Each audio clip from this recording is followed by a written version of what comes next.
ਕਾਫੀ ਕੁਝ ਸੀਗਾ ਮਨ ਦੇ ਵਿੱਚ ਕਹਿਣ ਲਈ। ਐਜ਼ ਯੂ ਨੋ ਕਿ ਮੈਂ ਹੁਣ ਬਹੁਤ ਘੱਟ ਲਾਈਵ ਹੁੰਦੀ ਹਾਂ। ਸ਼ਾਇਦ ਤੁਸੀਂ ਨੋਟਿਸ ਕੀਤਾ ਹੋਊਗਾ ਕਿ ਮੈਂ ਪਿਛਲੇ 1 ਸਾਲ ਤੋਂ almost not from social media, but ਉੱਦਾਂ ਮੈਂ ਥੋੜ੍ਹੀ ਦੂਰੀ ਬਣਾਈ ਹੋਈ ਸੀਗੀ ਸਭ ਤੋਂ। ਸੋਸ਼ਲ ਮੀਡੀਆ 'ਤੇ ਪੋਸਟ ਮੇਰੀਆਂ ਆਉਂਦੀਆਂ ਸੀਗੀਆਂ ਐਵਰੀਡੇ, ਪਰ ਮੈਂ ਕਿਸੇ ਵੀ ਟੌਪਿਕ 'ਤੇ ਬੋਲਣਾ ਛੱਡਿਆ ਹੋਇਆ ਸੀਗਾ, ਕਿਉਂਕਿ ਹਰ ਇੱਕ ਬੰਦਾ ਜਜਮੈਂਟਲ ਹੋ ਜਾਂਦਾ। ਤੁਸੀਂ ਕੁਝ ਵੀ ਬੋਲਦੇ ਹੋ, ਚਾਹੇ ਤੁਸੀਂ ਕਿਸੇ ਚੀਜ਼ ਦੇ ਹੱਕ 'ਚ ਬੋਲੋ, ਚਾਹੇ ਉਹਦੇ ਓਪੋਜ਼ਿਟ ਬੋਲੋ, ਤਾਂ ਹਰ ਇੱਕ ਬੰਦਾ ਜਜਮੈਂਟਲ ਹੁੰਦਾ, ਕਿਉਂਕਿ ਇਹ 5 ਉਂਗਲਾਂ ਕਦੇ ਵੀ ਬਰਾਬਰ ਨਹੀਂ ਹੁੰਦੀਆਂ। ਹਰ ਇੱਕ ਬੰਦਾ ਆਪਣੇ ਹਿਸਾਬ ਨਾਲ ਸੋਚਦਾ ਜੋ ਉਹਨੂੰ ਠੀਕ ਲੱਗਦਾ। ਸੋ ਮੈਂ ਇਸ ਗੱਲ ਨੂੰ ਵੀ ਅਗਰੀ ਕਰਦੀ ਹਾਂ ਕਿ ਹਰ ਇੱਕ ਬੰਦੇ ਨੂੰ ਬੋਲਣ ਦਾ ਵੀ ਹੱਕ ਹੈ, ਉਹਨੂੰ ਆਪਣੀ ਗੱਲ ਸਭ ਦੇ ਸਾਹਮਣੇ ਰੱਖਣ ਦਾ ਵੀ ਹੱਕ ਹੈਗਾ। ਬਟ ਸਮਟਾਈਮਜ਼ ਜਦੋਂ ਤੁਹਾਨੂੰ ਚੀਜ਼ਾਂ ਇੱਦਾਂ ਲੱਗਦੀਆਂ ਕਿ ਇਹ ਵਰਕ ਨਹੀਂ ਕਰ ਰਹੀਆਂ, ਦੈਨ ਕੋਈ ਫਾਇਦਾ ਨਹੀਂ ਹੁੰਦਾ ਉਸ ਚੀਜ਼ ਦਾ, ਉਸ ਬਾਰੇ ਬੋਲਣ ਦਾ, ਕਿਉਂਕਿ ਸਭ ਤੋਂ ਪਹਿਲਾਂ ਤੁਹਾਡਾ ਮੈਂਟਲ ਪੀਸ ਜ਼ਰੂਰੀ ਹੈ। ਔਰ ਮੈਂ ਬਹੁਤ ਵਾਰ ਇਸ ਚੀਜ਼ ਨੂੰ ਆਪਣੇ ਇੰਟਰਵਿਊਜ਼ ਦੇ ਵਿੱਚ ਵੀ ਕਿਹਾ, ਕਿਤੇ ਮੈਂ ਮਾੜਾ ਮੋਟਾ ਲਾਈਵ ਵੀ ਆਈ ਹਾਂ ਆਪਣੇ, ਮੇਰੇ ਖਿਆਲ ਮੈਂ ਗਿਣ ਕੇ ਆਪਣੇ ਫੇਸਬੁੱਕ ਪੇਜ 'ਤੇ 4-5 ਵਾਰ ਲਾਈਵ ਹੋਈ ਹੋਊਂਗੀ ਪਿਛਲੇ 1 ਸਾਲ ਦੇ ਵਿੱਚ ਗਿਣ ਕੇ। ਸੋ ਮੈਂ ਹਰ ਲਾਈਵ ਦੇ ਵਿੱਚ ਵੀ ਇਹ ਕਹਿੰਦੀ ਸੀ ਕਿ ਇੱਕ ਆਰਟਿਸਟ ਹੋਣਾ ਇੱਕ ਬਾਅਦ ਦੀ ਗੱਲ ਹੈ। ਸਭ ਤੋਂ ਪਹਿਲਾਂ ਅਸੀਂ ਇਨਸਾਨ ਆ, ਔਰ ਇਨਸਾਨ ਹਰ ਇੱਕ ਇਨਸਾਨ ਚਾਹੁੰਦਾ ਹੈ ਕਿ ਉਹ ਬੜੀ ਪੀਸਫੁਲ ਲਾਈਫ ਜੀਏ। ਸੋ ਬਹੁਤ ਇੱਕ ਆਰਟਿਸਟ ਹੋਣ ਦੇ ਨਾਤੇ ਬਹੁਤ ਸਾਰੀਆਂ ਜ਼ਿੰਮੇਵਾਰੀਆਂ ਹੁੰਦੀਆਂ, ਹਾਲਾਂਕਿ ਹੋਣੀਆਂ ਨਹੀਂ ਚਾਹੀਦੀਆਂ, ਕਿਉਂਕਿ ਹਰ ਇੱਕ ਬੰਦੇ ਨੂੰ ਆਪਣੀ ਜ਼ਿੰਦਗੀ ਆਪਣੇ ਹਿਸਾਬ ਨਾਲ ਜੀਣ ਦਾ ਹੱਕ ਹੈਗਾ। ਔਰ ਮੈਂ ਪਿਛਲੇ ਕੁਝ ਕੁ ਸਾਲਾਂ ਦੇ ਵਿੱਚ ਬਹੁਤ ਡਰੈਸਟਿਕ ਚੇਂਜ ਦੇਖਿਆ ਸਾਡੇ ਇੰਡਸਟਰੀ ਨੂੰ ਲੈ ਕੇ, ਸਾਡੇ ਆਮ ਜ਼ਿੰਦਗੀ ਨੂੰ ਲੈ ਕੇ। ਹਰ ਇੱਕ ਬੰਦਾ ਬਹੁਤ ਜ਼ਿਆਦਾ ਜਜਮੈਂਟਲ ਹੋ ਗਿਆ, ਕਿਉਂਕਿ ਹਰ ਇੱਕ ਦੇ ਕੋਲ ਇੱਕ ਪਾਵਰ ਆ ਗਈ ਆ, ਉਹ ਫੋਨ ਹੈ, ਉਹ ਇੰਟਰਨੈਟ ਹੈ, ਔਰ ਸਭ ਤੋਂ ਵੱਡੀ ਚੀਜ਼ ਸਾਡੇ ਕੋਲ ਫੇਸਬੁੱਕ ਹੈ ਔਰ ਯੂਟਿਊਬ ਹੈ, ਜਿੱਥੇ ਅਸੀਂ ਆਪਣੇ ਦਿਲ ਦੀ ਭੜਾਸ ਆ ਕੇ ਕੱਢ ਸਕਦੇ ਹਾਂ। ਅਗਰ ਸਾਡਾ ਦਿਨ ਵੀ ਮਾੜਾ ਚੜ੍ਹਿਆ, ਕਈ ਵਾਰੀ ਐਂ ਹੁੰਦਾ ਕਿ ਅਸੀਂ ਠੀਕ ਨਹੀਂ ਫੀਲ ਕਰ ਰਹੇ ਹੁੰਦੇ, ਪਰ ਅਸੀਂ ਭੜਾਸ ਕੱਢਣੀ ਹੁੰਦੀ, ਚੱਲ ਬਈ ਕਮੈਂਟ 'ਚ ਜਾ ਕੇ ਕੱਢ ਦਈਏ। ਸੋ ਆਹ ਚੀਜ਼ਾਂ ਵੀ ਹੋਈਆਂ। ਸੋ ਜਦੋਂ ਫਰੀਡਮ ਇੰਨੀ ਹੈਗੀ ਆ, ਉਹਦੇ ਵਿੱਚ ਹਰ ਇੱਕ ਨੂੰ ਬੋਲਣ ਦਾ ਹੱਕ ਹੈਗਾ, ਪਰ ਕੁਝ ਗੱਲਾਂ ਹੁੰਦੀਆਂ ਕਿ being a celebrity, being a known personality, ਕਿਤੇ ਨਾ ਕਿਤੇ ਬੰਦਾ ਆਪਣੇ ਅੰਦਰ ਰੱਖ ਲੈਂਦਾ, ਔਰ ਉਹ ਅੰਦਰ ਹੀ ਕੁੜਦਾ ਰਹਿੰਦਾ। ਸੋ ਜਿਹੜੀ ਚੀਜ਼ ਹੋਈ ਆ ਸੁਸ਼ਾਂਤ ਦੇ ਨਾਲ, ਸੁਸ਼ਾਂਤ ਰਾਜਪੂਤ ਜਿਹਨੇ ਹੁਣੇ ਸੁਸਾਈਡ ਕੀਤਾ, ਸੋ ਸਾਨੂੰ ਸਾਰਿਆਂ ਨੂੰ ਸੋਚਣ ਦੇ ਉੱਤੇ ਬੜਾ ਮਜਬੂਰ ਕਰਤਾ ਉਹਨੇ, ਕਿਉਂਕਿ ਬੀਇੰਗ ਐਨ ਆਰਟਿਸਟ ਮੈਂ ਖੁਦ ਇਹ ਫੀਲ ਕਰਦੀ ਹਾਂ ਕਿ ਬਹੁਤ ਜ਼ਿਆਦਾ ਪ੍ਰੈਸ਼ਰ ਹੁੰਦਾ। ਇੰਨਾ ਹੋਣਾ ਨਹੀਂ ਚਾਹੀਦਾ ਜਿੰਨਾ। ਐਕਸਪੈਕਟੇਸ਼ਨਸ ਬਹੁਤ ਹਾਈ ਹੋ ਜਾਂਦੀਆਂ ਸਭ ਦੀਆਂ, ਲੋਕ ਬਹੁਤ ਜ਼ਿਆਦਾ ਐਕਸਪੈਕਟ ਕਰਨ ਲੱਗ ਜਾਂਦੇ ਆ, ਔਰ ਉਹਨਾਂ ਚੀਜ਼ਾਂ ਨੂੰ ਉਸ ਲੈਵਲ 'ਤੇ ਦਿਖਾਉਣ ਦੇ ਲਈ ਜਾਂ ਕਾਫੀ ਚੀਜ਼ਾਂ 'ਤੇ ਕੰਪਰੋਮਾਈਜ਼ ਕਰਨਾ ਪੈਂਦਾ ਹਰ ਇੱਕ ਆਰਟਿਸਟ ਨੂੰ, ਉਹ ਨਾ ਚਾਹੁੰਦੇ ਹੋਏ ਵੀ ਉਹਨੂੰ ਉਹ ਕਰਨਾ ਪੈਂਦਾ ਜੋ ਲੋਕ ਦੇਖਣਾ ਚਾਹੁੰਦੇ ਆ। ਬਹੁਤ ਘੱਟ ਆਰਟਿਸਟ ਨੇ ਜੋ ਜਿੱਦਾਂ ਦੇ ਹੈਗੇ ਆ ਉਹ ਉੱਦਾਂ ਦਾ ਹੀ ਦਿਖਾਉਂਦੇ ਨੇ, ਜਾਂ ਕੁਛ ਐਵੇਂ ਦੇ ਵੀ ਹੁੰਦੇ ਆ ਜਿਹੜੇ ਕੂਲ ਹੁੰਦੇ ਨੇਗੇ, ਬਟ ਬਹੁਤ ਜ਼ਿਆਦਾ ਕੂਲ ਆਪਣੇ ਆਪ ਨੂੰ ਦਿਖਾਉਣ ਦੀ ਕੋਸ਼ਿਸ਼ ਕਰਦੇ ਆ। ਸੋ ਲੋਕ ਜ਼ਿਆਦਾ ਸਿਆਣੇ ਆ, ਸਮਝ ਲੈਂਦੇ ਆ। ਅਤੇ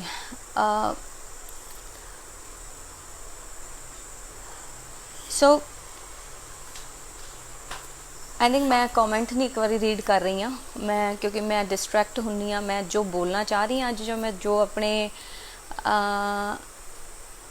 ਜੋ ਵੀ ਮੇਰੇ ਦਿਲ ਦੇ ਵਿੱਚ ਹੈਗਾ ਅੱਜ, ਜਾਂ ਦਿਮਾਗ 'ਚ ਆਇਆ ਕੁਝ ਚੀਜ਼ਾਂ ਪਿਛਲੇ 3-4 ਦਿਨਾਂ ਦੇ ਵਿੱਚ, ਸੁਸ਼ਾਂਤ ਦੀ ਡੈਥ ਤੋਂ ਬਾਅਦ, ਉਹਦੇ ਸੁਸਾਈਡ ਤੋਂ ਬਾਅਦ, ਉਹ ਚੀਜ਼ਾਂ ਮੈਂ ਤੁਹਾਡੇ ਅੱਗੇ ਰੱਖਣਾ ਚਾਹੂੰਗੀ। ਜੋ ਇਟਸ ਨੋਟ ਓਨਲੀ ਇਨ ਬਾਲੀਵੁੱਡ, ਸਾਡੀ ਪੰਜਾਬੀ ਇੰਡਸਟਰੀ 'ਚ ਵੀ ਬਹੁਤ ਕੁਛ ਹੁੰਦਾ। ਸੋ ਅੱਜ ਤੱਕ ਤੁਸੀਂ ਸੁਣਿਆ ਹੋਊਗਾ ਫੀਮੇਲ ਆਰਟਿਸਟਾਂ ਦੇ ਕੋਲੋਂ ਤੁਸੀਂ ਕਾਫੀ ਇੰਟਰਵਿਊਜ਼, ਉਹਨੇ ਐਂ ਕੀਤਾ, ਮੈਂ ਉਹਨਾਂ ਗੱਲਾਂ 'ਤੇ ਨਹੀਂ ਜਾਣਾ, ਔਰ ਨਾ ਹੀ ਉਹ ਚੀਜ਼ਾਂ ਮੇਰੇ ਨਾਲ ਕਦੇ ਹੋਈਆਂ, ਕਿਉਂਕਿ ਤੁਹਾਨੂੰ ਪਤਾ ਹੋਣਾ ਚਾਹੀਦਾ ਤੁਸੀਂ ਕਿਸ ਰਾਹ 'ਤੇ ਜਾਣਾ, ਔਰ ਤੁਸੀਂ ਕਿਸ ਤਰ੍ਹਾਂ ਆਪਣੇ ਆਪ ਨੂੰ ਸਟੈਬਲਿਸ਼ ਕਰਨਾ। ਇਹ ਚੋਇਸ ਸਾਡੀ ਹੁੰਦੀ ਆ, ਸਾਡੇ ਆਪਣੇ ਹੱਥ ਵਿੱਚ ਹੁੰਦੀ ਆ। ਸੋ ਮੈਂ ਹਮੇਸ਼ਾ ਆਪਣੇ ਇੱਕ ਟਰਮਸ ਦੇ ਉੱਤੇ ਕੰਮ ਕੀਤਾ, ਔਰ ਇਹ ਹਰ ਇੱਕ ਬੰਦੇ ਨੂੰ ਪਤਾ, ਇੰਡਸਟਰੀ ਦੇ ਵੀ ਹਰ ਇੱਕ ਬੰਦੇ ਨੂੰ ਪਤਾ ਕਿ ਮੈਨੂੰ ਜੀ ਹਜ਼ੂਰੀ ਨਹੀਂ ਕਰਨੀ ਆਉਂਦੀ, ਕਿਸੇ ਦੀ ਵੀ ਨਹੀਂ, ਮੈਂ ਸ਼ੁਰੂ ਤੋਂ ਹੀ ਨਹੀਂ ਕੀਤੀ। ਚਾਹੇ ਮੇਰੀ ਬਿਗਨਿੰਗ ਸੀਗੀ 2006 ਦੇ ਵਿੱਚ, ਜਦੋਂ ਮੈਂ ਆਵਾਜ਼ ਪੰਜਾਬ ਦੀ ਜਿੱਤੀ ਆ MH1 ਤੋਂ। ਮੈਂ ਗੌਰਵ ਕੋਹਲੀ, ਹਾਏ ਬੜੀ ਲੰਬੀ ਉਮਰ ਹੈ ਸੋ ਨਿਧੀ ਕੋਹਲੀ ਦੇ ਬ੍ਰਦਰ। ਸੋ ਪਹਿਲੇ ਦਿਨ ਤੋਂ ਮੈਂ ਆਈ ਵਾਜ਼ ਵੈਰੀ ਇਨੋਸੈਂਟ ਜਦੋਂ ਮੈਂ ਇਸ ਇੰਡਸਟਰੀ ਦੇ ਵਿੱਚ ਆਈ ਸੀ, ਵੈਰੀ ਇਨੋਸੈਂਟ, ਕੁਛ ਨਹੀਂ ਸੀ ਪਤਾ ਹੁੰਦਾ, ਈਵਨ ਇੰਨਾ ਕੌਨਫੀਡੈਂਸ ਵੀ ਨਹੀਂ ਹੁੰਦਾ ਸੀਗਾ। ਮੈਂ ਬੜੀ ਪਿੱਛੇ ਜਾ ਕੇ ਗੱਲ ਕਰ ਰਹੀ ਹਾਂ, ਬਹੁਤ ਘੱਟੋ ਘੱਟ 14 ਸਾਲ ਹੋ ਗਏ ਉਸ ਗੱਲ ਨੂੰ। ਅਤੇ ਗੱਲ ਵੀ ਕਰ ਰਹੇ, ਵੀਨਾ ਸਚਦੇਵਾ ਮੈਮ ਵੀ ਦੇਖ ਰਹੇ ਆ, ਹੈਲੋ ਮੈਮ, ਉਹਨਾਂ ਨੂੰ ਪਤਾ ਕਿ ਮੈਂ ਕਿਸ ਤਰ੍ਹਾਂ ਦੀ ਹਾਂ। ਸੋ ਆਈ ਵਾਜ਼ ਵੈਰੀ ਇਨੋਸੈਂਟ। ਮੈਂ ਕਿਸੇ ਨਾਲ ਗੱਲ ਵੀ ਕਰਨੀ ਹੁੰਦੀ ਸੀ ਤਾਂ ਮੈਂ 4 ਵਾਰ ਸੋਚਦੀ ਹੁੰਦੀ ਸੀ ਕਿ ਯਾਰ ਮੈਂ ਗੱਲ ਕਰਾਂ ਜਾਂ ਨਾ ਕਰਾਂ, ਕਿਉਂਕਿ ਮੈਨੂੰ ਕੌਨਫੀਡੈਂਸ ਹੀ ਨਹੀਂ ਹੁੰਦਾ ਸੀਗਾ ਕਿ ਮੈਂ ਗੱਲ ਕੀ ਕਰਾਂ, ਕਿਉਂਕਿ ਸਿੱਧਾ ਘਰੋਂ ਨਿਕਲ ਕੇ ਇੱਕ ਵੱਡੇ ਪਲੇਟਫਾਰਮ 'ਤੇ ਜਾ ਕੇ ਤੁਸੀਂ ਪਰਫਾਰਮ ਕਰ ਰਹੇ ਹੋ, ਔਰ ਇਹ ਮੇਰੇ ਨਾਲ ਨਹੀਂ, ਬਹੁਤ ਸਾਰੇ ਲੋਕਾਂ ਦੇ ਨਾਲ ਵੀ ਹੁੰਦਾ ਹੋਵੇਗਾ ਜਿਹੜੇ ਰਿਐਲਿਟੀ ਸ਼ੋਜ਼ ਤੋਂ ਆਉਂਦੇ ਆ।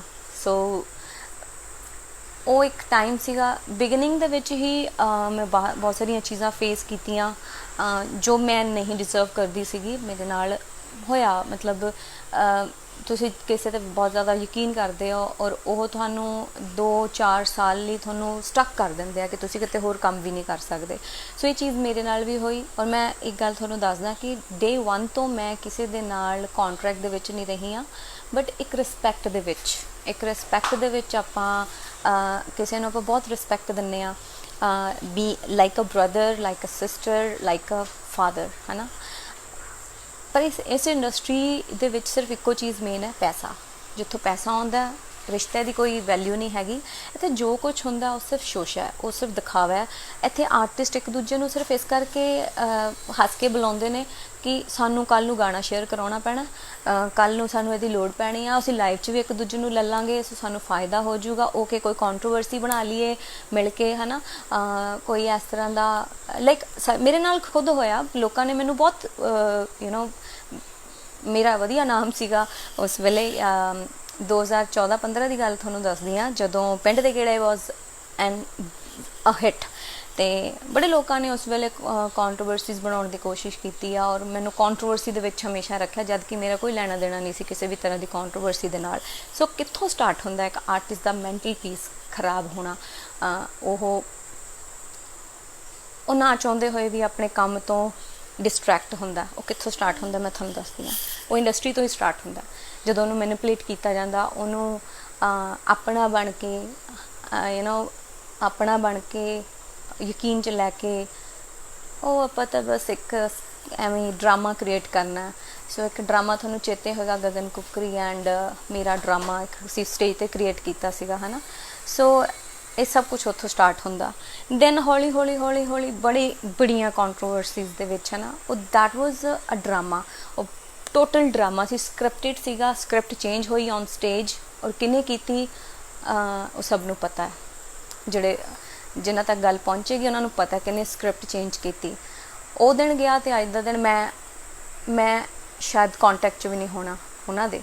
ਸੋ ਮੈਨੀਪੂਲੇਟ ਕਰਨਾ ਅੱਛੀ ਗੱਲ ਨਹੀਂ ਹੁੰਦੀ। ਕਿਸੇ ਦੇ ਕਿਸੇ ਦਾ ਕਰੀਅਰ ਐ ਜਾ ਰਿਹਾ ਅਤੇ ਤੁਸੀਂ ਉਹਦੇ ਨਾਲ ਉਹਦੀ ਟੋਟਲ ਇਮੇਜ ਨੂੰ ਚੇਂਜ ਕਰਨ ਦੇ ਵਿੱਚ ਆਪਣਾ ਪੂਰਾ ਯੋਗਦਾਨ ਪਾ ਦਿੰਦੇ ਹੋ, ਇਹ ਬਹੁਤ ਗਲਤ ਹੈ। ਸੋ ਬਹੁਤ ਸਾਰੀਆਂ ਗੱਲਾਂ ਹੁੰਦੀਆਂ ਜਿਹੜਾ ਬੰਦਾ ਆਪਣੇ ਅੰਦਰ ਦਬਾ ਲੈਂਦਾ। ਆਈ ਥਿੰਕ ਇਹ ਟਾਈਮ ਹੈ ਕਿ ਤੁਹਾਨੂੰ ਬੋਲਣਾ ਚਾਹੀਦਾ। ਅੱਜ ਵੈਸੇ ਮੇਰੇ ਮਨ 'ਚ ਆਇਆ ਕਿ ਚਲੋ ਗੱਲਬਾਤ ਕੀਤੀ ਜਾਏ, ਕਿਉਂਕਿ ਮੈਨੂੰ ਲੱਗੇ ਲੋਕ ਬਹੁਤ ਜਜਮੈਂਟਲ ਹੈਗੇ ਆ, ਬਹੁਤ ਜ਼ਿਆਦਾ, ਕਿ ਤਾਂ ਜੀ ਇਹਦਾ ਤਾਂ ਕੁਛ ਪਤਾ ਨਹੀਂ ਲੱਗਦਾ, ਇਹ ਕਦੋਂ ਰਿਐਕਟ ਕਰਦੇ ਇਸ ਤਰ੍ਹਾਂ ਦਾ, ਇਹ ਤਾਂ ਬਹੁਤ ਇਗੋਇਸਟਿਕ ਹੈਗੀ ਆ, ਜਾਂ ਇਹ ਬਹੁਤ ਐਟੀਟਿਊਡ ਆ ਇਹਦੇ ਵਿੱਚ। ਇਹ ਐਟੀਟਿਊਡ ਜਾਂ ਈਗੋ ਜਾਂ ਇੱਕ ਇਹੋ ਜਿਹਾ ਐਟੀਟਿਊਡ ਕਿਉਂ ਆਉਂਦਾ? ਉਹ ਲੋਕਾਂ ਕਰਕੇ ਨਹੀਂ ਆਉਂਦਾ ਕਦੇ ਵੀ। ਤੁਸੀਂ ਕਿਸ ਚੀਜ਼ ਤੋਂ ਗੋ ਥਰੂ ਹੋ ਰਹੇ ਹੋ, ਉਹਨਾਂ ਚੀਜ਼ਾਂ ਤੋਂ one by one ਤੁਸੀਂ ਕੀ ਦੇਖ ਰਹੇ ਹੋ। ਔਰ ਮੈਂ 14 ਸਾਲਾਂ ਦੇ ਵਿੱਚ ਮੇਰਾ ਕਰੀਅਰ ਜਿਹੜਾ ਰਿਹਾ ਔਨ ਐਂਡ ਆਫ ਮੈਂ ਕੰਮ ਕੀਤਾ। ਮੈਂ ਕੰਟੀਨਿਊ ਕੰਮ ਨਹੀਂ ਕੀਤਾ।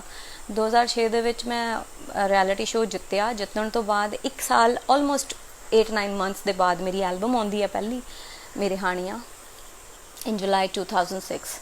ਤੇ ਉਸ ਤੋਂ ਬਾਅਦ 3 ਸਾਲ ਦੇ ਗੈਪ ਤੋਂ ਬਾਅਦ ਫਿਰ ਇੱਕ ਐਲਬਮ ਆਉਂਦੀ ਆ, ਫਿਰ 3 ਸਾਲ ਦੇ ਗੈਪ ਤੋਂ ਬਾਅਦ ਇੱਕ ਐਲਬਮ ਆਉਂਦੀ ਹੈ, ਫਿਰ 2 ਸਾਲ ਦੇ ਗੈਪ ਤੋਂ ਬਾਅਦ ਇੱਕ ਐਲਬਮ ਆਉਂਦੀ ਹੈ। ਸੋ ਮੈਂ ਔਨ ਐਂਡ ਆਫ ਕੰਮ ਕੀਤਾ। ਮੈਂ ਕਦੇ ਵੀ ਇਹ ਨਹੀਂ ਕਹਿੰਦੀ ਕਿ ਮੈਂ ਫੁੱਲ ਟਾਈਮ ਇਸ ਇੰਡਸਟਰੀ ਨੂੰ ਦਿੱਤਾ।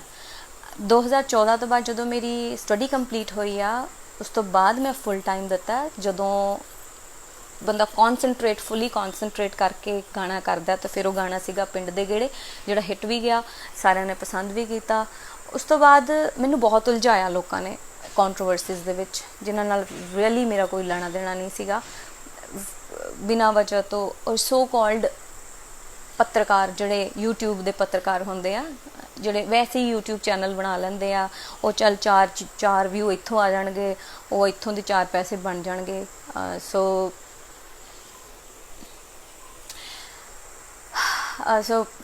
ਇਹਨਾਂ ਨੇ ਬਹੁਤ ਲੋਕਾਂ ਦਾ ਆਹ ਮੈਂਟਲ ਪੀਸ ਖਰਾਬ ਕੀਤਾ ਹੋਊਗਾ, ਉਹਨਾਂ ਨੂੰ ਚਲਦੇ ਥੜਕਾਉਣ ਦੀ ਕੋਸ਼ਿਸ਼ ਕੀਤੀ ਹੋਊਗੀ ਉਸ ਰਾਹ ਤੋਂ।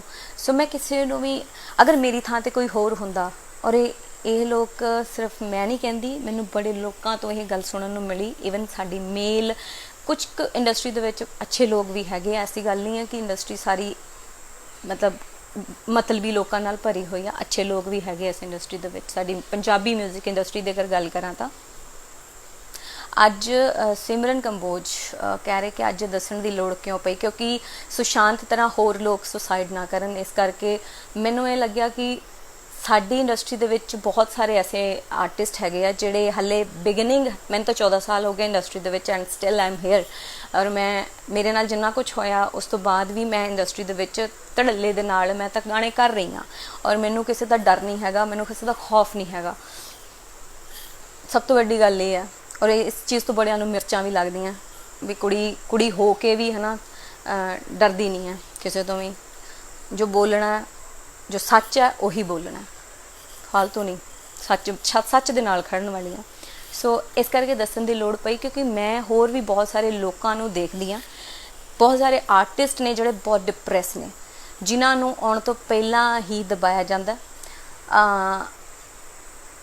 ਔਰ ਉਹ ਕਿਤੇ ਨਾ ਕਿਤੇ ਡਿਪਰੈਸ਼ਨ ਦੇ ਨਾਲ ਜੂਝ ਰਹੇ ਆ। ਤੇ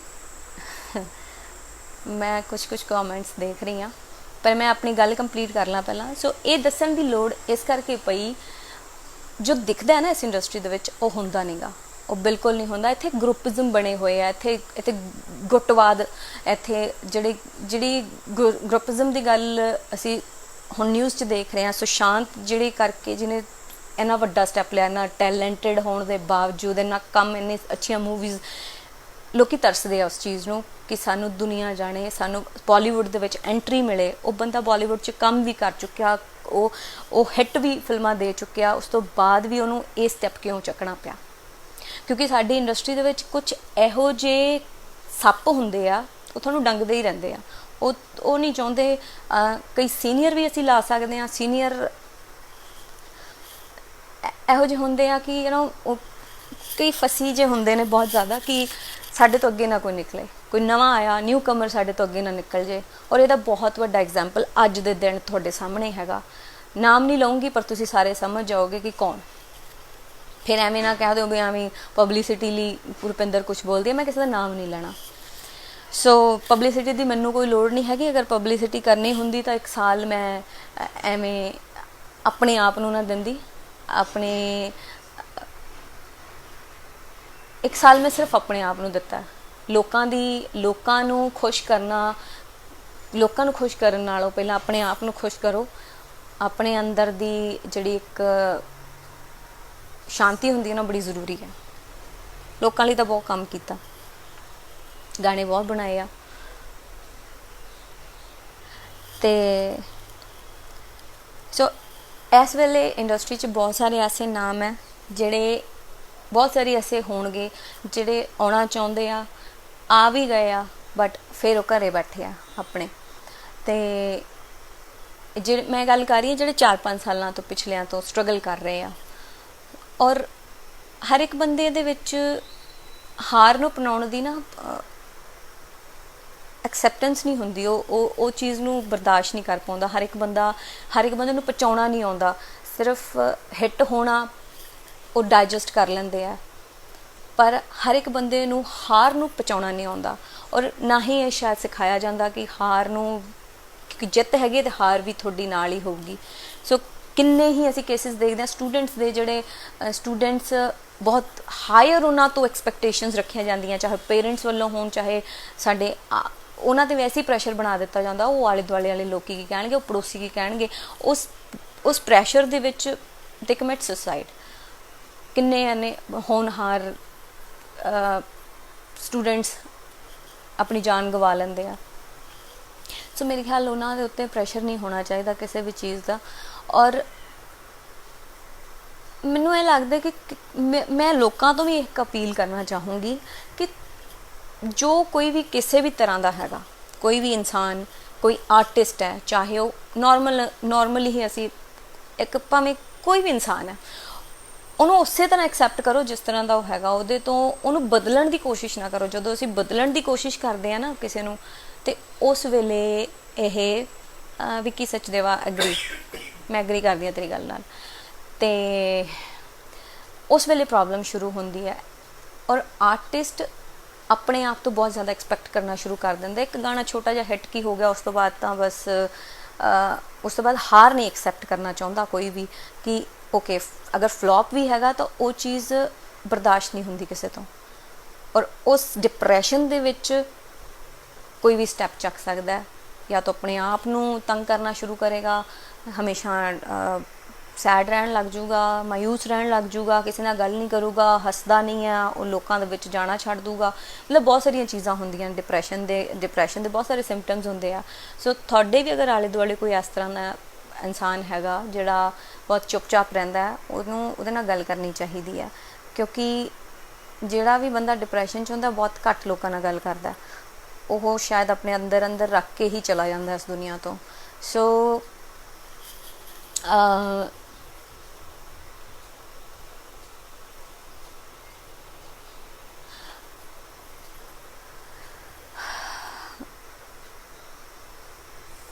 ਔਰ ਨਾ ਇੱਕ ਗੱਲ ਹੋਰ ਕਹਿਣਾ ਚਾਹੂੰਗੀ, ਕੋਈ ਕਿਸੇ ਦਾ ਵੀ ਫੈਨ ਹੁੰਦਾ ਨਾ,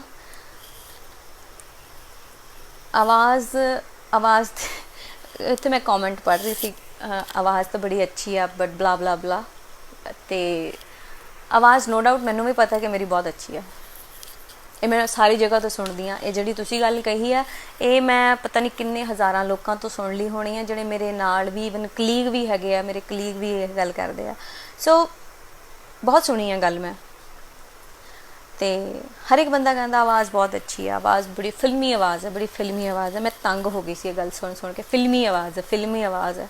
ਬਟ ਇੱਥੇ ਕੰਮ ਉਹਨੂੰ ਹੀ ਮਿਲਦਾ ਜਿਹੜਾ ਜੀ ਹਜ਼ੂਰੀ ਕਰਦਾ। ਉਹ ਭਾਜੀ ਉਹ ਆਪਾਂ ਗਾਣਾ ਚੱਲ ਜੂਗਾ ਭਾਜੀ, ਕੋਈ ਟੈਨਸ਼ਨ ਹੀ ਨਹੀਂ ਭਾਜੀ। ਆਹ ਵੇਖੋ ਤੁਹਾਡੇ ਲਈ ਰੋਲੈਕਸ ਦੀ ਘੜੀ ਲੈ ਕੇ ਆਇਆ ਭਾਜੀ, ਆਹ ਦੇਖੋ ਸ਼ਰਟ ਲਿਆਂਦੀ ਤੁਹਾਡੇ ਲਈ ਭਾਜੀ, ਆਹ ਦੇਖੋ ਪਰਫਿਊਮ ਦੇਖੋ ਭਾਜੀ।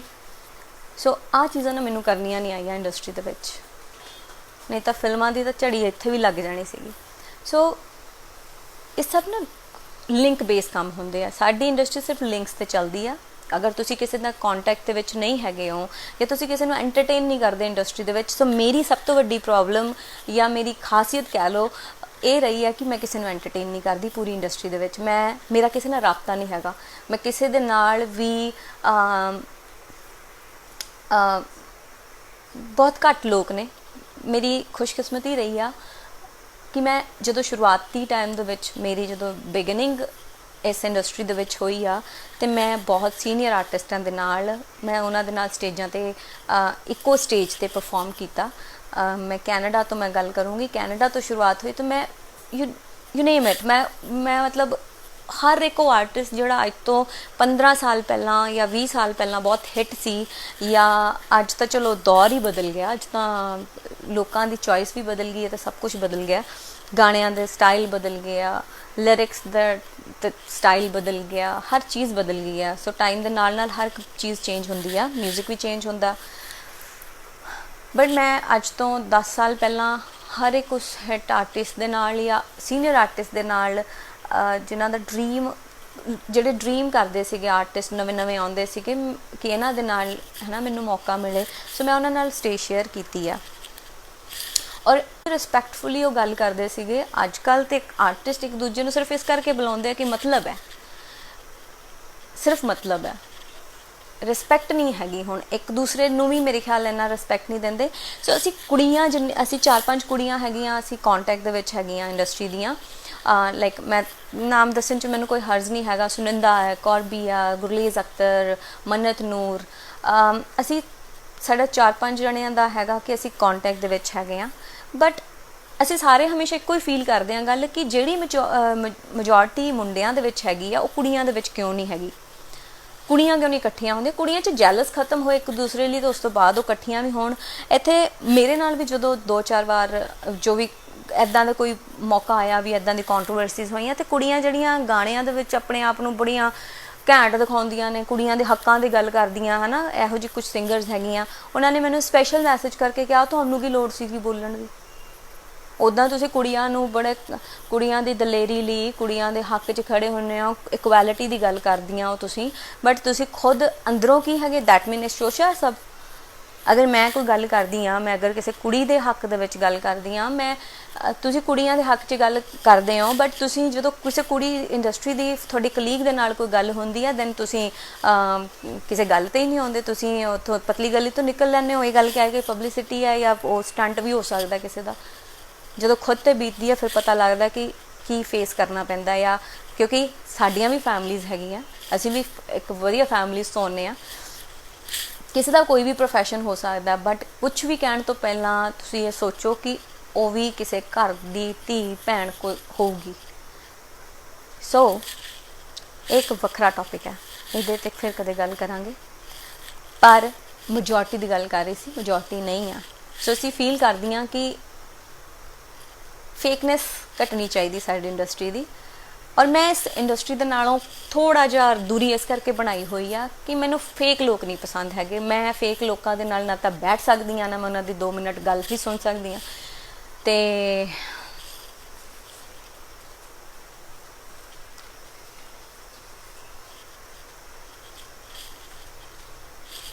ਬਾਕੀ ਪੈਸੇ ਦੀ ਇੰਡਸਟਰੀ ਹੈ, ਜਿਹਦੇ ਕੋਲ ਪੈਸਾ ਹੈਗਾ ਅੱਜ ਕੱਲ੍ਹ ਲਾ ਵੀ ਰਿਹਾ।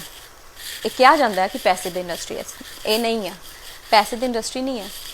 ਪੈਸਾ ਲਾ ਕੇ ਤੁਸੀਂ ਚੈਨਲ 'ਤੇ ਗਾਣਾ ਚਲਾ ਲਓਗੇ, ਪੈਸਾ ਲਾ ਕੇ ਤੁਸੀਂ YouTube 'ਤੇ ਵਿਊ ਕਰਾ ਲਓਗੇ, ਪਰ ਚੱਲਣਾ ਕੀ ਐਂਡ ਦੇ ਵਿੱਚ? ਨਾ ਤਾਂ ਕਿਸੇ ਆਰਟਿਸਟ ਨੂੰ ਕੋਈ ਚੈਨਲ ਹਿੱਟ ਕਰ ਸਕਦਾ, ਨਾ ਹੀ ਕੋਈ YouTube ਦੇ ਵਿਊ ਹਿੱਟ ਕਰ ਸਕਦੇ ਆ, ਨਾ ਹੀ ਕੋਈ ਕੰਪਨੀ ਹਿੱਟ ਕਰ ਸਕਦੀ ਆ। ਅਗਰ ਕੋਈ ਆਰਟਿਸਟ ਚੱਲਦਾ ਅੱਜ ਦੇ ਟਾਈਮ 'ਚ, ਉਹ ਆਪਣੇ ਟੈਲੈਂਟ 'ਤੇ ਚੱਲਦਾ, ਜਾਂ ਸਭ ਤੋਂ ਵੱਡੀ ਅਗਰ ਕੋਈ ਗੱਲ ਆ, ਉਹ ਚਲਾਉਂਦੇ ਆ ਲੋਕ ਜਿਹੜੇ ਇਸ ਟਾਈਮ ਦੇਖ ਰਹੇ ਆ। ਜੇ ਤੁਸੀਂ ਲੋਕ ਨਾ ਹੋਵੋ, ਕੋਈ ਆਰਟਿਸਟ ਗੱਜ ਨਹੀਂ ਸਕਦਾ ਅੱਜ ਦੇ ਟਾਈਮ 'ਚ, ਝੱਗ ਵਾਂਗੂ ਬਿਠਾ ਦੋਗੇ ਤੁਸੀਂ। ਸੋ ਲੋਕੀ ਬਣਾਉਣ ਵਾਲੇ ਹੁੰਦੇ ਆ, ਕੋਈ ਚੈਨਲ ਨਹੀਂ ਕਿਸੇ ਨੂੰ ਬਣਾ ਸਕਦਾ, ਆਰਟਿਸਟ ਕਿਸੇ ਨੂੰ ਹਿੱਟ ਨਹੀਂ ਕਰ ਸਕਦਾ, ਕੋਈ ਕੰਪਨੀ ਨਹੀਂ ਕਿਸੇ ਨੂੰ ਹਿੱਟ ਕਰ ਸਕਦੀ। ਹਾਂ, ਇੰਨਾ ਜ਼ਰੂਰ ਹੈਗਾ ਕਿ ਕੋਈ ਮੈਨੇਜਮੈਂਟ ਕਿਸੇ ਦੀ ਹੈਗੀ ਆ, ਬੜੀ ਸਟਰੋਂਗ ਹੈਗੀ ਆ, ਉਹ ਹੈਲਪ ਕਰ ਸਕਦੀ ਤੁਹਾਨੂੰ, ਬਟ ਹਿੱਟ ਹੋਣਾ ਉਹ ਜਾਂ ਤਾਂ ਆਰਟਿਸਟ ਦੇ ਆਪਣੇ ਟੈਲੈਂਟ 'ਤੇ ਹੁੰਦਾ, ਜਾਂ ਲੋਕਾਂ 'ਤੇ ਹੁੰਦਾ ਕਿ ਉਹ ਲੋਕ ਕਿਹਨੂੰ ਐਕਸੈਪਟ ਕਰਦੇ ਆ। ਸੋ ਮੁੱਕਦੀ ਗੱਲ ਇੱਥੇ ਆ। ਹੁਣ ਕਿੰਨੇ ਆਰਟਿਸਟ ਹੈਗੇ ਆ ਜਿਹੜੇ ਇਸ ਟਾਈਮ ਆਪਣੇ ਦਮ 'ਤੇ ਚੱਲ ਰਹੇ ਆ। ਸਭ ਤੋਂ ਵੱਡਾ ਨਾਮ ਹੈ ਤੁਹਾਨੂੰ ਅਗਰ ਮੈਂ ਲੈ ਦਾਂ ਅੱਜ ਦੇ ਟਾਈਮ ਦੇ ਵਿੱਚ, ਜਿਹੜਾ ਮੈਂ ਜਦੋਂ ਮੈਂ ਬੋਲਦੀ ਸੀਗੀ, ਮੈਂ ਕਿਸੇ ਟੌਪਿਕ 'ਤੇ ਬੋਲਦੀ ਸੀਗੀ, ਹੁਣ ਤਾਂ ਮੈਂ ਛੱਡਿਆ ਹੋਇਆ ਬੋਲਣਾ, ਪਰ ਮੈਂ ਜਦੋਂ ਵੀ ਬੋਲੀ ਮੈਂ ਕਿਸੇ ਗੱਲ 'ਤੇ ਬੋਲਦੀ ਸੀ, ਮੈਂ ਸਹੀ ਗੱਲ ਦੇ ਨਾਲ ਖੜ੍ਹਦੀ ਸੀਗੀ। ਜਦੋਂ ਬੇਅਦਬੀ ਹੋਈ ਸੀਗੀ ਗੁਰੂ ਗ੍ਰੰਥ ਸਾਹਿਬ ਦੀ ਅੱਜ 2016 ਦੇ ਵਿੱਚ, ਉਸ ਵੇਲੇ ਕੋਈ ਇੰਡਸਟਰੀ ਦਾ ਬੰਦਾ ਨਹੀਂ ਸੀ ਆ ਕੇ ਖੜ੍ਹਿਆ। ਜੇ ਕੋਈ ਆਇਆ ਵੀ ਸੀਗਾ ਤਾਂ ਘਰਾਂ ਦੇ ਵਿੱਚੋਂ ਹੀ ਉਹਨਾਂ ਨੇ ਵੀਡੀਓਜ਼ ਬਣਾਤੀਆਂ, ਚੈਨਲਾਂ ਨੇ ਚਲਾਤੀਆਂ। ਮੈਨੂੰ ਤਾਂ ਉਸ ਵੇਲੇ ਕਿਸੇ ਚੈਨਲ ਨੇ ਵੀ ਸਪੋਰਟ ਨਹੀਂ ਕੀਤਾ। ਮੈਂ ਤਾਂ ਉੱਥੇ ਜਾ ਕੇ ਧਰਨੇ ਦੇ ਉੱਤੇ ਮੈਂ ਜਾ ਕੇ ਬਹਿ ਕੇ ਵੀ ਆਈ ਹਾਂ, ਮੈਂ ਆਪਣੇ ਵਿਚਾਰ ਵੀ ਲੋਕਾਂ ਦੇ ਨਾਲ ਸਾਂਝੇ ਕੀਤੇ ਸੀਗੇ, ਜਦ ਕਿ ਮੈਨੂੰ ਬਹੁਤ ਖਤਰਾ ਸੀ ਉਸ ਵੇਲੇ, ਕਿਉਂਕਿ ਲੋਕ ਜਿਹੜੇ ਆਮ ਲੋਕ ਸੀਗੇ ਉਸ ਵੇਲੇ ਬਹੁਤ ਖਫਾ ਸੀਗੇ ਇੰਡਸਟਰੀ ਦੇ ਨਾਲ ਕਿ ਇੰਡਸਟਰੀ ਦੇ ਵਿੱਚ ਕੋਈ ਬੋਲਿਆ ਨਹੀਂ ਗਾ। ਉੱਥੇ ਬਹੁਤ ਗੁੱਸੇ ਦੇ ਵਿੱਚ ਵੀ ਸੀਗੇ ਲੋਕ। ਹੋ ਸਕਦਾ ਕਿ ਮੈਨੂੰ ਉੱਥੋਂ ਦੀ ਬੇਇੱਜ਼ਤ ਵੀ ਕੀਤਾ ਜਾਂਦਾ, ਹੋ ਸਕਦਾ ਸੀ ਇਹ ਚੀਜ਼, ਬਟ ਨਹੀਂ ਹੋਈ। ਮੈਂ ਹਮੇਸ਼ਾ ਇਸ ਮਾਮਲੇ ਦੇ ਵਿੱਚ ਬਹੁਤ ਲੱਕੀ ਰਹੀ ਹਾਂ ਕਿ ਮੈਨੂੰ ਹਮੇਸ਼ਾ ਇੱਜ਼ਤ ਹੀ ਮਿਲੀ ਆ ਹਰ ਜਗ੍ਹਾ ਤੋਂ। ਸੋ इस करके लोग साथ होंदे आ तो सब कुछ होंदा, और वो परमात्मा तुहाडे नाल हैगा, तो थानू कोई मार नहीं सकता, थानू कोई हरा नहीं सकता। हिम्मत नहीं हारनी चाहिए। सब तो वड्डी चीज़ है तुहाडा सैल्फ कॉन्फिडेंस और अपने आप ते विश्वास, ये चीज़ सब तो ज़रूरी आ। और सुशांत लई मैं एको गल कहना चाहूँगी कि वो अगर वो किसी नाल गल करदा, उन्हें समझाउण वाला कोई सही बंदा हुंदा तो शायद अज वो स्टैप ना चकदा। इस तरह का बहुत सारिया गल्लां ने, उहदे नाल की होया की नहीं होया ये तो बाद च गल पता लगूगी, पर जिन्नियां क गल्लां सामने आया इंडस्ट्री ने उन्होंने बैन किया, ये गल सामने आई है, हो भी सकता। और कोई भी इन्नी खूबसूरत जिंदगी नूं एवें अलविदा कह के नहीं जा सकता, अपने आप ख़त्म नहीं कर सकता अपनी जिंदगी नूं। सो ਉਹਦੇ ਨਾਲ ਉਹਨੂੰ ਕਿੰਨਾ ਕੁ ਪ੍ਰੈਸ਼ਰਾਈਜ਼ ਕੀਤਾ ਹੋਊਗਾ, ਕਿੰਨਾ ਕੁ ਉਹਨੂੰ ਟੌਰਚਰ ਕੀਤਾ ਹੋਊਗਾ, ਉਹ ਕਿੰਨਾ ਟੌਰਚਰ ਹੋਇਆ ਹੋਊਗਾ ਉਹਨਾਂ ਚੀਜ਼ਾਂ ਤੋਂ। ਐਕਸਪੈਕਟੇਸ਼ਨਸ ਦੀ ਗੱਲ ਕਰ ਰਹੀ ਹਾਂ, ਉਹ ਇੱਕ ਹਾਇਰ ਐਕਸਪੈਕਟੇਸ਼ਨ ਜਦੋਂ ਬੰਦਾ ਆਪਣੇ ਆਪ ਤੋਂ ਵੀ ਰੱਖਣਾ ਸ਼ੁਰੂ ਕਰ ਦਿੰਦਾ। ਬੰਦਾ ਹਾਰਦਾ ਕਦੋਂ, ਜਦੋਂ ਉਹਨੂੰ ਕੋਈ ਰਾਹ ਨਹੀਂ ਦਿਖਦਾ, ਉਸ ਵੇਲੇ ਹਾਰਦਾ। ਸੋ ਜਦੋਂ ਰਾਹ ਨਹੀਂ ਕੋਈ ਦਿਖਦਾ, ਉਸ ਵੇਲੇ ਕੋਈ ਹੁੰਦਾ, ਉਹਦੀ ਫੈਮਿਲੀ ਹੁੰਦੀ ਹੈ ਜਾਂ ਉਹਦੇ ਦੋਸਤ ਹੁੰਦੇ ਆ, ਕੋਈ ਇਹੋ ਜਿਹਾ ਹੁੰਦਾ ਜਿਹੜਾ ਉਹਨੂੰ ਸੁਣੇ ਔਰ ਉਹਨੂੰ ਸਮਝਾ ਸਕੇ ਔਰ ਸਮਝ ਸਕੇ। ਸੋ ਸਾਡੀ ਜ਼ਿੰਦਗੀ ਦੇ ਵਿੱਚ ਸਾਨੂੰ ਜ਼ਰੂਰੀ ਹੈ ਕਿ ਸਾਡੀ ਜ਼ਿੰਦਗੀ 'ਚ ਇੱਕ ਅੱਧਾ ਬੰਦਾ ਇਹੋ ਜਿਹਾ ਹੋਏ ਜਿਹੜਾ ਤੁਹਾਨੂੰ ਸੁਣ ਸਕੇ, ਤੁਹਾਨੂੰ ਸਮਝ ਸਕੇ।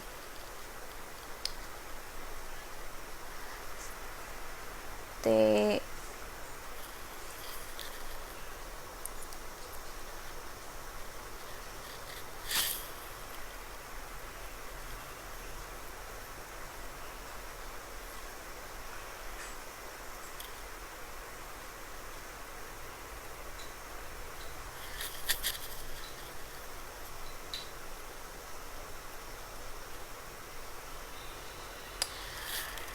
स्पीचलैस जो हो जाता बंदा जो ਉਹਦੇ ਬਾਰੇ सोचता।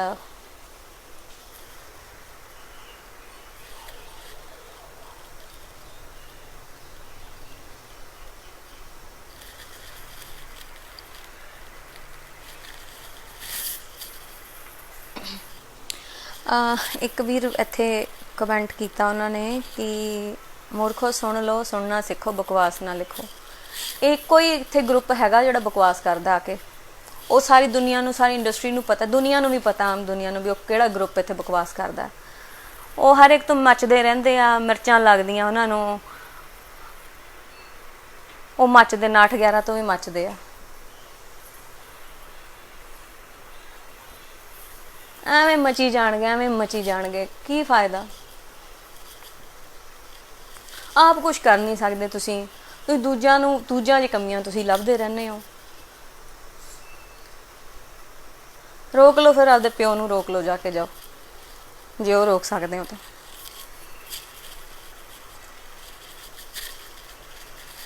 ਸਹੀ ਟੱਕਰਿਆ ਤੁਹਾਨੂੰ ਬੰਦਾ। ਹੁਣ ਜੇ ਮੇਰੇ ਤੋਂ ਬਾਅਦ ਕੋਈ ਬੋਲਣ ਵਾਲਾ ਆਇਆ ਤਾਂ ਉਹੀ ਆਇਆ ਫਿਰ, ਤੇ ਸਵਾਦ ਲਿਆਇਆ ਪਿਆ ਉਹਨੇ, ਹਨੇਰੀ ਲਿਆਈ ਪਈ ਆ।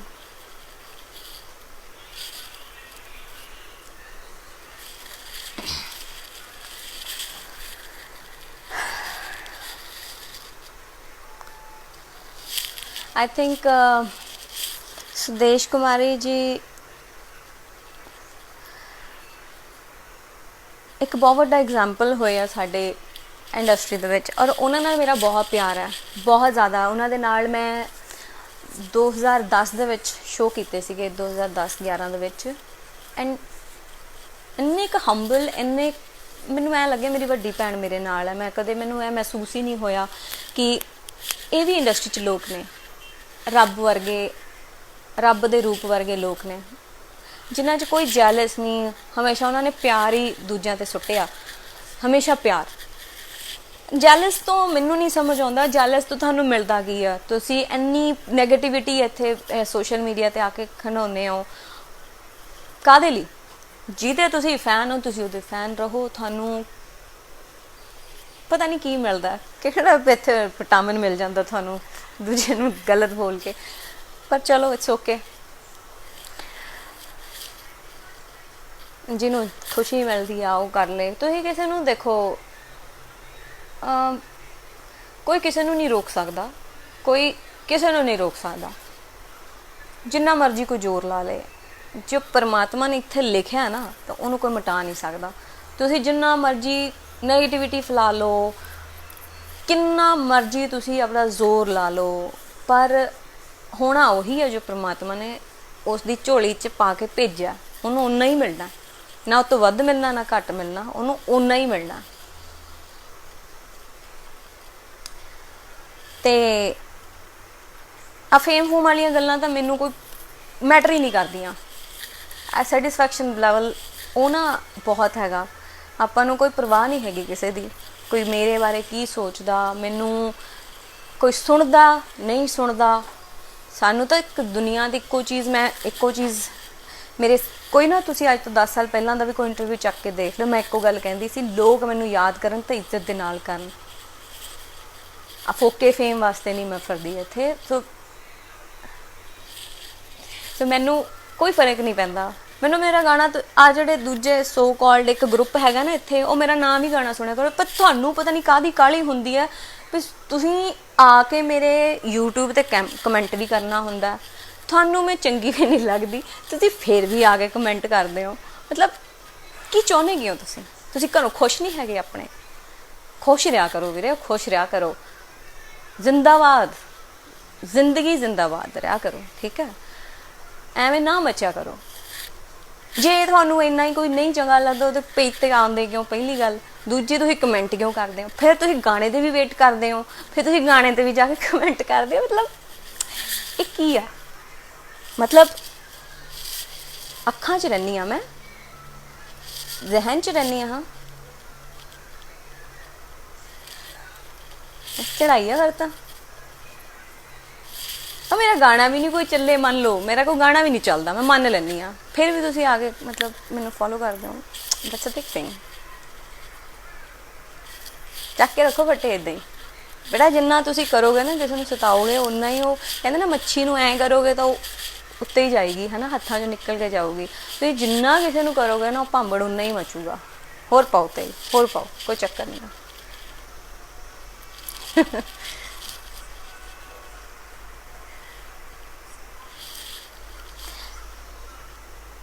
ਐਂਡ ਮੇਰਾ ਇੱਕ ਚੀਜ਼ ਮੇਰੀ ਮੰਨਣੀ ਆ,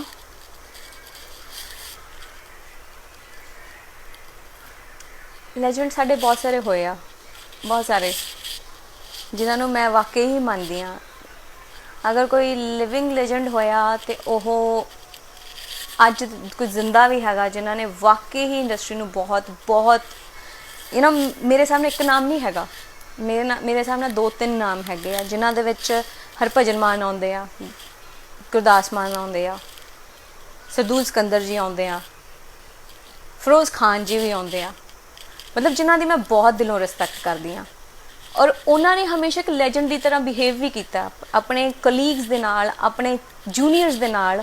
ਉਹਨਾਂ ਨੇ ਹਮੇਸ਼ਾ ਖੁੱਲ੍ਹੇ ਦਿਲ ਦੇ ਨਾਲ ਉਹ ਮਿਲੇ ਆ, ਅਤੇ ਹਮੇਸ਼ਾ ਜਿੱਥੇ ਮਿਲੇ ਇੰਨੀ ਇੱਜ਼ਤ ਦੇ ਨਾਲ ਮਿਲੇ ਆ। ਮਤਲਬ ਦੱਸ ਨਹੀਂ ਸਕਦੀ ਮੈਂ, ਜਿੰਨੀ ਵਾਰ ਮਿਲਿਆ ਇੰਨੀ ਇੱਜ਼ਤ ਦੇ ਨਾਲ, ਇੰਨੀ ਇੱਜ਼ਤ ਦਿੰਦੇ। ਲੈਜੈਂਡ ਉਹ ਹੁੰਦਾ ਜਿਹੜਾ ਆਪਣੇ ਕਲੀਗਸ ਦੀ ਵੀ ਰਿਸਪੈਕਟ ਕਰੇ। ਇਕੱਲਾ ਇਹ ਨਹੀਂ ਵੀ ਤੁਸੀਂ ਛਲਾਰੂ ਵਾਂਗੂ ਮਤਲਬ ਤੁਸੀਂ ਆਮ ਜਨਤਾ ਨੂੰ ਵੀ ਭੜਕਾਓ, ਠੀਕ ਹੈ ਜੀ, ਉਸ ਤੋਂ ਬਾਅਦ ਤੁਸੀਂ ਆਪਣੇ ਫੈਨ ਫੋਲੋਇੰਗ ਨੂੰ ਵੀ ਭੜਕਾਓ, ਅਤੇ ਉਸ ਤੋਂ ਬਾਅਦ ਤੁਸੀਂ ਆਪਣੇ ਕਲੀਗਸ ਦੀ ਵੀ ਰਿਸਪੈਕਟ ਨਾ ਕਰੋ। ਤਾਂ ਤੁਸੀਂ ਕਿਹੜੇ ਪਾਸਿਓਂ ਲੈਜੈਂਡ ਹੈਗੇ ਹੋ? ਕਿਹੜੇ ਪਾਸਿਓਂ ਲੈਜੈਂਡ ਤੁਸੀਂ ਕਹਾਉਣ ਦੀ ਕੋਸ਼ਿਸ਼ ਕਰ ਰਹੇ ਹੋ? ਪਹਿਲਾਂ ਇੱਕ ਚੰਗਾ ਇਨਸਾਨ ਬਣਨਾ ਸਿੱਖੋ। ਚੰਗਾ ਇਨਸਾਨ ਉਹ ਹੁੰਦਾ ਜਿਹੜਾ ਇੱਕ ਆਮ ਇਨਸਾਨ ਦੀ ਰਿਸਪੈਕਟ ਕਰਦਾ, ਕਦਰ ਕਰਦਾ। ਜਿਹੜਾ ਬੰਦਾ ਆਪਣੀ ਇੰਡਸਟਰੀ ਦਾ ਨਹੀਂ ਹੋ ਸਕਿਆ, ਜਿਹੜਾ ਬੰਦਾ ਆਪਣੀ ਇੰਡਸਟਰੀ ਦੇ ਕਲੀਗਸ ਦਾ ਨਹੀਂ ਹੋ ਸਕਦਾ, ਉਹ ਆਮ ਲੋਕਾਂ ਦਾ ਕੀ ਹੋਊਗਾ?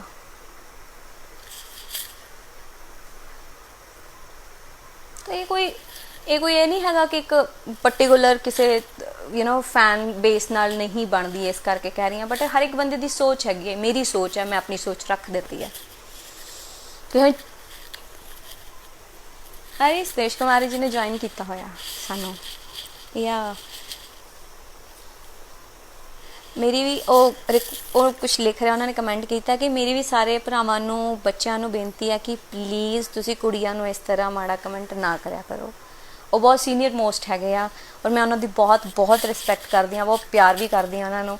ਸੋ ਅਗਰ ਉਹ ਇਹਨਾਂ ਸੋਸ਼ਲ ਮੀਡੀਆ ਤੋਂ ਆ, ਜਿਹੜੇ ਫੇਸਬੁੱਕ, ਇੰਸਟਾਗ੍ਰਾਮ, ਇਹਨਾਂ ਤੋਂ ਬੜੀ ਦੂਰ ਨੇ, ਉਹ ਰੱਬੀ ਰੂਹ ਨੇ।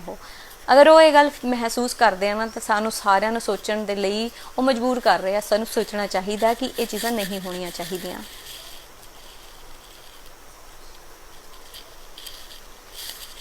ਕਿਹੜਾ ਵਾਲਾ? ਮੈਨੂੰ ਬਹੁਤ ਕਮੈਂਟ ਆਉਂਦੇ ਆ। ਓਕੇ, ਇਹਨਾਂ ਨੂੰ ਬਸ ਅਸਲ ਲੈਜੈਂਡ ਦਾ ਨਹੀਂ ਪਤਾ, ਇਹਨਾਂ ਨੂੰ ਬਸ ਭੌਂਕਣਾ ਆਉਂਦਾ।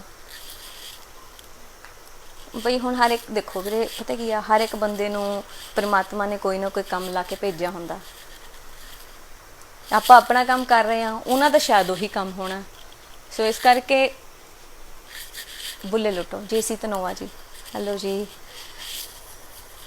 ਐਂਡ ਸੁਦੇਸ਼ ਦੀ ਤੁਹਾਨੂੰ ਛੇਤੀ ਮਿਲਣ ਆਊਂਗੀ, ਬੜਾ ਦਿਲ ਕਰਦਾ ਮਿਲਣ ਦਾ, ਪਰ ਆ ਲੋਕਡਾਊਨ ਨੇ ਬੜਾ ਕੁਛ ਡਿਸਟਰਬ ਕਰ ਦਿੱਤਾ ਔਰ ਬਹੁਤ ਛੇਤੀ ਤੁਹਾਨੂੰ ਮਿਲਣ ਵੀ ਆਊਂਗੀ।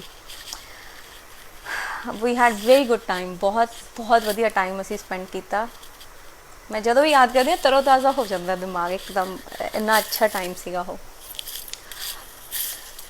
ਸੋ ਇਹ ਗੱਲ ਨਹੀਂ ਹੈਗੀ, ਇੰਡਸਟਰੀ ਦੇ ਵਿੱਚ ਬਹੁਤ ਅੱਛੇ ਲੋਕ ਵੀ ਹੈਗੇ ਆ, ਮੈਂ ਪਹਿਲਾਂ ਵੀ ਕਹਿ ਕੇ ਹਟੀ ਹਾਂ। ਬਟ ਅੱਜ ਦਾ ਜਿਹੜਾ ਟਾਈਮ ਹੈਗਾ, ਪਿਛਲੇ 4-5 ਸਾਲਾਂ 'ਚ ਜਿੰਨੇ ਵੀ ਆਰਟਿਸਟ ਆਏ ਆ, ਸ਼ਾਇਦ ਉਹਨਾਂ ਨੂੰ ਸਾਡੇ ਪੁਰਾਣੇ ਆਰਟਿਸਟਾਂ ਤੋਂ ਸਿੱਖਣ ਦੀ ਲੋੜ ਹੈਗੀ ਆ। ਅਤੇ ਸਾਨੂੰ ਜ਼ਰੂਰ ਇਸ ਚੀਜ਼ ਬਾਰੇ ਸੋਚਣਾ ਚਾਹੀਦਾ। ਔਰ ਸਾਰੀ ਮੇਰੇ ਖਿਆਲ ਨਾਲ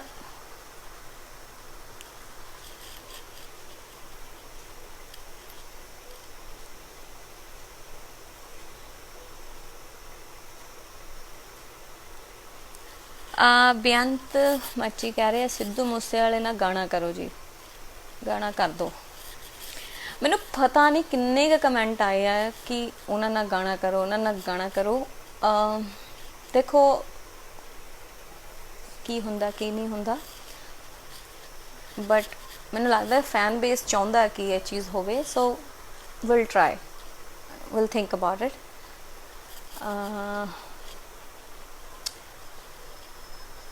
ਯਕੀਨ ਕਰੋ, सोनू पाकिस्तान तो है गया, वो कह रहे हैं कि यकीन करो जब भी मैं डिप्रेशन फील करता हूँ तो आपके सॉन्ग सुन लेता हूँ और दिल को सुकून मिलता है। Thanks Rupinder ji, thank you so much. And थानू पता है शायद कोई भी आर्टिस्ट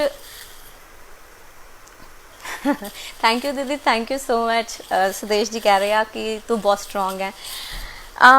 मैनू तुसीं जानदे हो, बहुत चंगी तरह जानदे हो। जदों आपां इकट्ठे शोज़ कर रहे सीगे उस वेले मैं इन्नी स्ट्रोंग नहीं सीगी, and you know that I was very innocent. मैं बहुत प्यार लैन वाली तो प्यार देने वाली कुड़ी सीगी। मैं बहुत सब दी बहुत रिस्पैक्ट करदी हाँ, बहुत इज्जत करदी हाँ, हमेशा रिस्पैक्टफुली सब नूं मिलदी हाँ।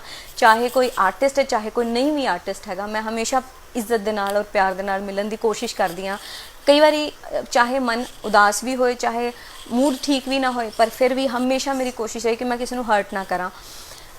समा बहुत वड्डी चीज़ है और मेरे च बड़े बदलाव आए हैं, मेरी नेचर च बड़े बदलाव आए आ।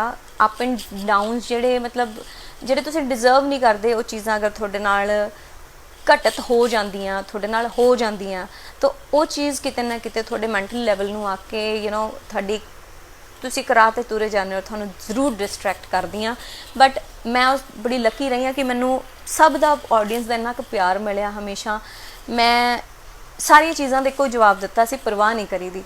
वो गाना अज भी जिवें सोनू जी कह रहे हैं पाकिस्तान तो जिहड़े हैगे आ, उन्होंने भी यही गल कही कि थोड़े गाणिਆਂ ਨੂੰ सुन के मोटिवेशन मिलती है। सो मैनू पता नहीं किन्ने हज़ारां लोगों ने गल कही कि थोड़े गाने सानू मोटिवेट करते, जद कि मैं मेरा म्यूजिक करियर दे विच मैं किन्ने गाने गाए होणगे, 80-70 मैं 70-80-90 गाने गाए होणगे। हुण तक फिल्मां दे भी मिला लो तो इन्ने क गाने बनते होणगे, 85 या 90 के करीब करीब गाने बनते होणगे।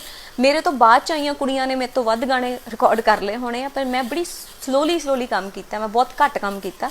बट मेरी हमेशा एक कोई चीज़ सी कि मैं रिस्पैक्टफुली काम करना चाहती हाँ। मैं हनेरी नहीं लेना चाहती काम दी या किसी भी चीज़ की। बट जिहड़ी चीज़ मैं नहीं कर सकती, मेरा लॉ नहीं करता ज़मीर, मैं वो चीज़ नहीं कर सकती। सो मैं हमेशा स्लोली काम करने दे विच बिलीव किया। मैं कदे ये नहीं तक्या कि मेरे ते कोई कंपनी पैसे लाऊगी तो फिर मैं गाना करना। मैं तो जी तुसीं बिलीव नहीं करना कि मैं जदों इंडस्ट्री दे विच आई हाँ तो मेरे को ऑलरेडी बहुत फेम सीगा। मैं APD आवाज़ पंजाब की जित के मैं आई सी और मेरे को हर एक कंपनी मैंने बाउंड करना चाहती सी उस वेले। इन्ना क फेम सीगा दुनिया दे विच, जिथे जिथे पंजाबी चैनल चलता, पंजाबी जुबान सुनी जाती है, उत्थे उत्थे साडा नाम और साडे चेहरे की पहचान हो गई सीगी। बट मैं कदे किसी नाल बाउंड नहीं हुई, मैं काम नहीं किया। हर एक ਇਸ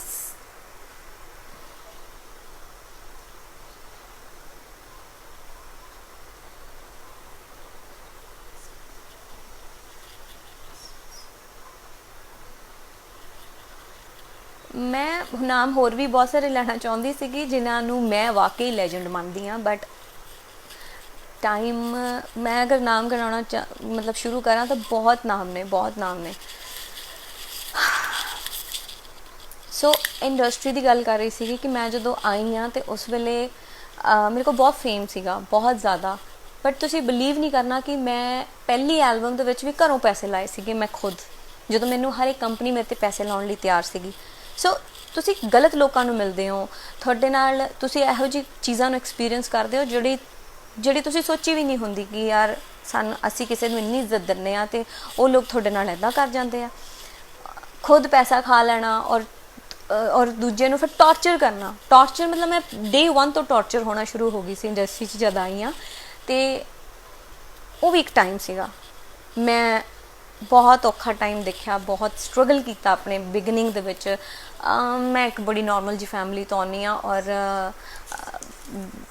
ਸਾਡੇ ਦਾ ਫੇਮ ਫੂਮ ਗਾਉਣਾ ਵਜਾਉਣਾ ਸਾਡੇ ਤੱਕ ਘਰ ਦੇ ਵਿੱਚ ਹੈਗਾ ਹੀ ਨਹੀਂ ਸੀਗਾ। ਲੱਕੀਲੀ ਜਾਂ ਕਹਿ ਲਓ ਕੋਇਨਸੀਡੈਂਸ ਹੋ ਗਿਆ ਕਿ ਮੈਂ ਇਸ ਗਾਣੇ ਵਜਾਉਣੇ ਵਾਲੇ ਕੰਮ 'ਚ ਆ ਗਈ ਹਾਂ, ਸਿੰਗਰ ਬਣ ਗਈ। ਪਰ ਬਸ ਮੈਂ ਇਹੀ ਅਰਦਾਸ ਕਰਦੀ ਹਾਂ, ਜਿਹੜਾ ਵੀ ਆਰਟਿਸਟ, ਜਿਹੜਾ ਵੀ ਸਿੰਗਰ ਬਣਨਾ ਚਾਹੁੰਦਾ ਹੈ, ਕੋਈ ਵੀ ਇਸ ਇੰਡਸਟਰੀ 'ਚ ਆਉਣਾ ਚਾਹੁੰਦਾ, ਉਹਨੂੰ ਗਲਤ ਲੋਕ ਨਾ ਮਿਲਣ। ਔਰ ਮੈਨੂੰ ਕਿਸੇ ਦੇ ਨਾਲ ਵੀ ਇੰਨਾ ਟੌਰਚਰ ਨਹੀਂ ਕਰਨਾ ਚਾਹੀਦਾ ਕਿ ਉਹ ਇੱਕ ਬਹੁਤ ਅੱਛਾ ਇਨਸਾਨ ਹੁੰਦਾ, ਉਹ ਇੰਨਾ ਅੰਦਰੋਂ ਡਿਪਰੈਸ ਹੋ ਜਾਂਦਾ ਹੈ ਕਿ ਉਹਦਾ ਸੋਚਣ ਦਾ ਨਜ਼ਰੀਆ ਹੀ, ਦੁਨੀਆ ਨੂੰ ਦੇਖਣ ਦਾ ਨਜ਼ਰੀਆ ਚੇਂਜ ਹੋ ਜਾਂਦਾ। ਮੇਰਾ ਵੀ ਹੋਇਆ ਸੀਗਾ, ਮੇਰਾ ਬਹੁਤ ਨਜ਼ਰੀਆ ਚੇਂਜ ਹੋਇਆ ਸੀ ਉਸ ਵੇਲੇ।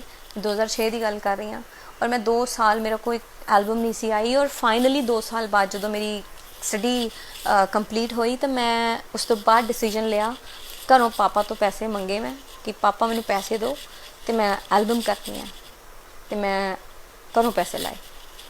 ਮਤਲਬ ਮੇਰੀ ਫਸਟ ਐਲਬਮ 'ਚ ਵੀ ਘਰੋਂ ਪੈਸੇ ਲੱਗੇ, ਸੈਕਿੰਡ ਐਲਬਮ 'ਚ ਵੀ ਮੈਂ ਆਪਣੇ ਘਰੋਂ ਪੈਸੇ ਲਾਏ।